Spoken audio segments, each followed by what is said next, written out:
ஹரே கிருஷ்ணா. ஓம் நமோ பகவத்தே வாசுதேவாய.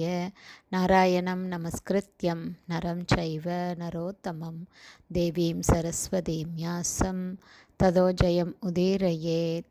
நஷ்டப்ராயேஷு அபத்ரேஷு நித்யம் பாகவத சேவையாம் பகவதி உத்தமஸ்லோகே பக்தேர் பவதி நைஷ்டகி.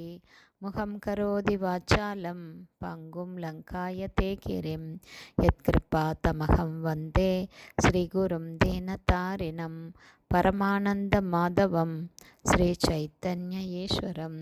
ஹரே கிருஷ்ணா. ஸ்ரீமத் பாகவதம் ஸ்கந்தம் 10 அத்தியாயம் 4 கம்ச மன்னனின் அக்கிரமங்கள் என்னும் தலைப்பில் பதம் 2. தே தூ தூர்ணம் உபவ்ரஜ்ய தேவக்யா கர்ப்பஜன்ம தத் ஆசக்யோர்போஜராஜாய யத் உத்விக்னக பிரதீக்ஷதே. One by one meaning.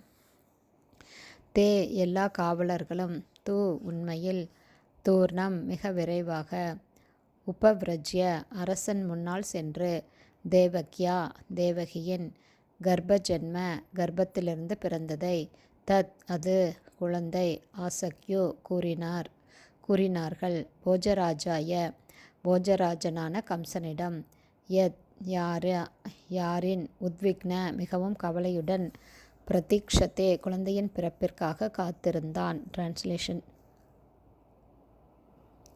குழந்தையின் அழுகுரலை கேட்ட பிறகு எல்லா காவல்காரர்களும் போஜராஜனான கம்சனை விரைவில் அணுகி தேவகிக்கு குழந்தை பிறந்த செய்தியை அறிவித்தார்கள். இப்படிப்பட்ட செய்திக்காக மிகவும் கவலையுடன் காத்திருந்த கம்ச மகாராஜா உடனே காரியத்தில் இறங்கினான். பர்பட் பை ஷீல பிரபாத். ஜெய் ஷீல பிரபாத். தேவகியின் 8வது குழந்தை தன்னை கொன்றுவிடும் என்ற அசரீரி வாக்கை கேட்டிருந்த கம்சன் அந்த குழந்தையின் பிறப்பிற்காக மிகவும் கவலையுடன் காத்திருந்தான். இம்முறை விழிப்புடன் காத்திருந்த கம்சன் காவல்காரர்கள் கூறியதை கேட்டதும் உடனே குழந்தையை கொல்லும் செயலில் இறங்கினான். ஹரே கிருஷ்ணா. ஸ்ரீமத் பாகவதம் ஸ்கந்தம் 10 அத்தியாயம் 4 கம்ச மகாராஜனின் அக்கிரமங்கள் என்னும் தலைப்பில் பதம் 2 ஸ்ரீல பக்திவேதாந்த சுவாமி பிரபுபாதாவின் விளக்க உரை இத்துடன் நிறைவடைந்தது. ஹரே கிருஷ்ணா. குருதேவ்க்கு ஜெய். பிரபுபாதுக்கு ஜெய். ஹரே கிருஷ்ணா கிருஷ்ண கிருஷ்ண ஹரே ஹரே, ஹரே ராம ராம ராம ஹரே ஹரே, ஹரே கிருஷ்ண கிருஷ்ண கிருஷ்ண ஹரே ஹரே, ஹரே ராம ராம ராம ஹரே ஹரே. ஹரே கிருஷ்ணா. குருதேவ்க்கு ஜெய்.